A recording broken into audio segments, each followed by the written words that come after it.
Now going back to Arsenal. Arsenal. Not London Derby, and Arsenal actually saw that game through with the whole, sense of injury being crippled. Arsenal red card also for Declan Rice, and Odegaard out of that match, Calafiori out of that match, and we saw even Moreno out of that match too. And Arsenal went into the North London Derby and came out victorious, making it 3 in a row defeat for their rival Spurs. So how do you see that game? How Arsenal play without the likes of Martin Odegaard and Declan Rice? I would say that match was very fantastical. See, EPL, the get way too now they do it be say, me personally, we really know say, normally when I get agenda for Arsenal, they understand. But like 2 seasons now, we trash Tottenham home and away. So they can't look at now, so they this now by Jesse, say, we no go use our iconic red jersey to play Tottenham. Something we done this for years. Imagine. So, we brought this. This one a funeral.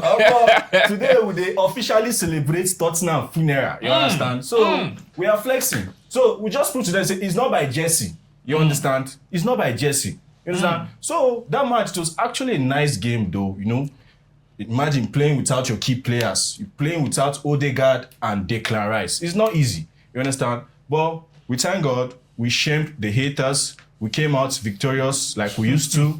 So we are the king of London because North London is red. So Now we actually saw Sterling coming into that game, and Sterling came into that game, and most Arsenal fans doesn't like his performance in that. And it's a tough game actually. You don't have to judge him by that performance. So what do you have to say about Sterling coming into that game? Do you think he's a prospect, something to look out to? say he's a prospect, a 30-year-old man prospect. I don't understand. See, Sterling, do you know what we need from you? Help us to push Martinelli. You understand? Because me, I've never fallen in love with a lone player. I hate lone players. Okay, imagine now if Sterling now started putting in a very good performance, and at the end of the season he goes back to Chelsea. You understand? So I'm not rating that signing. I don't like loan players. You understand? I only love loan deals when they have the option to buy the player, but when there's no option to buy, I don't really fancy it. But Sterling is not the player that you have in your team and you be like, oh, I'm going to move forward having this player. City throwed him away. Chelsea throwed him away also. So he's actually like, he's an outcast. You understand? He's an outcast. So when he came into the match, the only thing I would say is that I saw is baby Oku movement steady. Like when he came to Arsenal, the hype, man, they did a commercial for him and it was like that we're going to see something that I've not seen before, you understand? We are here to see the best of him. So please, Sterling, prove us wrong, you understand? Because a lot of players has been proving us wrong in Arsenal. You know, when Kai Havertz came to Arsenal, we had a doubt that he's going to do well, but he proved us wrong. So I just hope, like, I want the best for all my players, but the only issue I have with Sterling is that he's a lone player, you understand? From Chelsea, you understand? And I don't know what Arsenal have, like, I don't know that personal relationship Arsenal really have with Chelsea. I don't know, like, I hate Chelsea players. I hate getting players from Chelsea. It's not that I hate, like, but I don't just like their players. Because Chelsea don't sell out their players when they are on their prime. You understand? They will use you and dump you. Then Arsenal will go and be like, this they don't use this one and dump and make we just collect them, you know. So that's what happened with Sterling. So it's all right. So what do you have to say about Nwaneri? Nwaneri, man, that guy have a lot of potential. Like he's a future. Like he's a very, very good player. Like I would say he's a player for the future. Sorry. So when he came in, I was seeing a little bit like a touch of Martin Odegaard in his performance. You understand? Like when he had the ball, I was even thinking, is this an upgrade to Martin Odegaard? Yeah. Like I was wondering why he didn't even start it. Why he was benched before the match. So I think this Martin Odegaard injury is going to create space for him to future. Like in our next match, although it's the Champions League, but I would love to see him come in very early, maybe 16 minutes, you know. That should like give him time, like 30 minutes of his performance. Let's see how it goes. He's a very good player, yeah. Nwaneri. Yeah, it's a I saw him in that game, and he's actually so superb. A young star playing and bossing that midfield the way he did when he came on. I want to say something like the whole Nigerian boys really turned up this season. Like the likes of Osimhen and Lukumanu. I call him Lukumanu. So Lukumanu and one other guy, is it Oyeka? They all turn up this weekend. So I'm very proud of my Nigerian brothers. Though, yeah. So Nwaneri actually played well. He's young, and he's actually when he came on, He bossed that midfield and he's actually played well. And I'm urging Nigeria, may they go meet him now. Let Nigeria go and meet that boy because that boy is a gem before he changes his mind. Because most of these are broad boys. Once they grow up and start playing well, they start going for England. You see playing time with Nwaneri. I just feel like Nigeria Football Federation should go for the boy. Nwaneri is actually a gem and he's cooking. He is cooking. Moving over to Man U, Styles, you won that game against Southampton. So how do you see that game, the performance of Man U? Man U actually is a very, very, very superb club. You know, like the team, like my team is very, very, very strong. Only that we just need to work on our game. You understand? Yeah. Let him cook. Let him cook. As I was saying, right? I think last weekend I was here and I was very, very certain and sure. I gave a prediction. I said Manchester United is not going to beat Southampton less than 4. You understand? But I think we just had to just let the young ones grow. You understand? Because if you see our boys are angry. Like, check out our strike.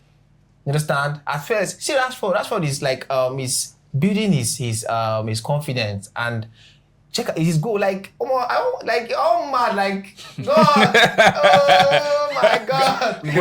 See, like seriously. The thing is that right.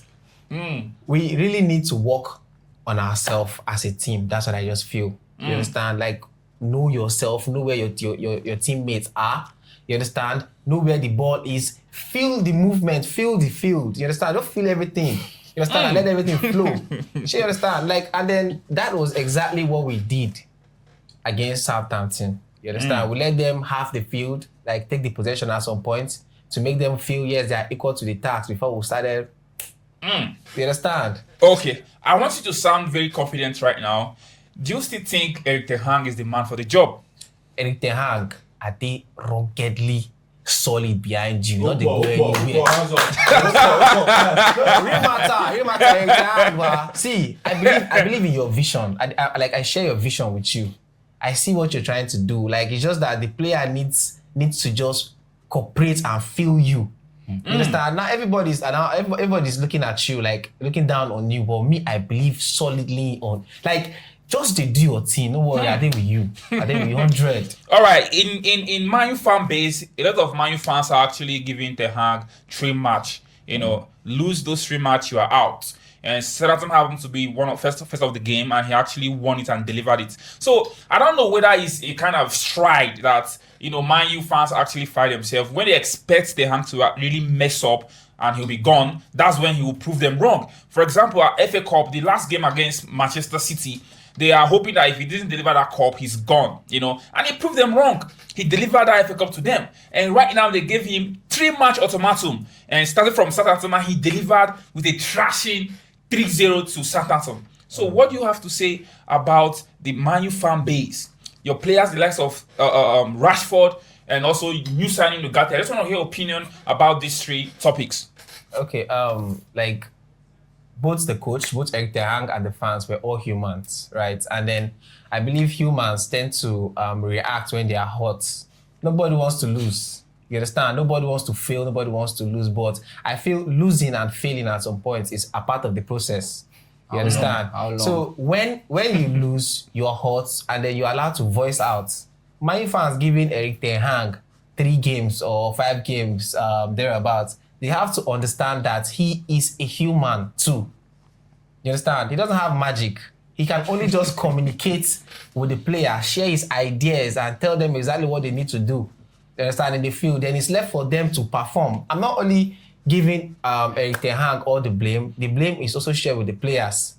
You understand? Like, but right now, I think we are starting to develop this coach and players relationship.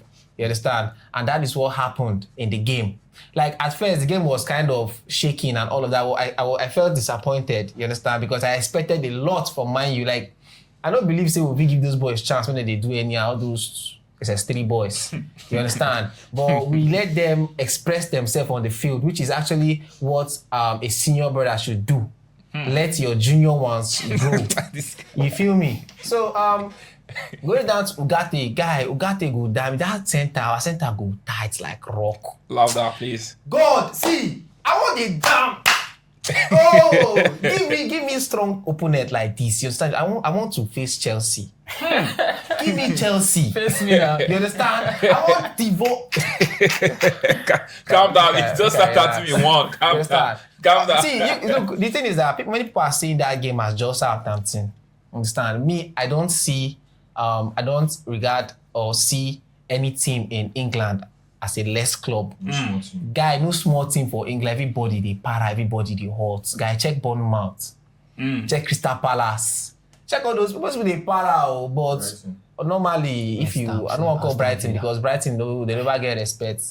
You understand? They still need to be taught a lesson. You understand? But Ugate's performance was very short. You understand? But I feel that he is actually a very strong DM that we actually need right now. You understand? And I like no. Good. Good. It's okay. All right, so let's hear from you right now about Chelsea. Do you think Enzo Maresca is the man to lead Chelsea back to the promised land? There is this clip going on online right now. One man was saying that football is not as it used to be before because Chelsea right now is not in the Champions League. Chelsea right now is not at the top level. That when Chelsea was in top level, the fan base and everything being in Champions League, football was football then. But right now, football seems not to be football when you have the likes of top club like Chelsea not competing in the elite competition. So what do you have to say? Do you think Enzo Maresca is the man to actually bring Chelsea back to where it used to be? Well, I think we should give him time. He's doing a good job so far. But then, he's playing some certain players out of position, which is shaky. And then, he should ration the defense, the central back, because Fofana has showed that he's silly. He's silly at that defense. We need Fofana to be rested. And that's why I was always against putting Chalobah in the bomb squad or even Chalobah exiting the club, because times like this, we need someone that will come and caution or will come and will serve as, what is it called? Motivator to the other person. When you are fighting for a spot with a good player also, you will do better. But at this point, Fofana is feeling like he's so confident because so far he's the only one in that central back position alongside Kobe, and he's shitty. It almost cost us our win. Yeah, sure. It almost cost us. So do you think, because right now we are debating to lay blames on Fofana because that's who you have in mind. The question was, do you think Enzo Maresca is the man to bring you back to that spot again? I don't like the play from behind pattern. I won't lie. I've always been a possession ball lover, possession football, quick counter, which has always been this pattern and style of Chelsea. Like if Chelsea plays quick counter, if Chelsea counter you, everybody knows how dangerous our counter is. Yeah. And then now we have to play from behind. We go forward, we take the ball back. To play from behind is very annoying. And for that reason, I'm not feeling Enzo Maresca. I'm not feeling him. So right now, your trust is not where the manager is at all. But we give him time. We'll give him time. Give him time. All right, it's okay. There's something right now moving at the media space, and that is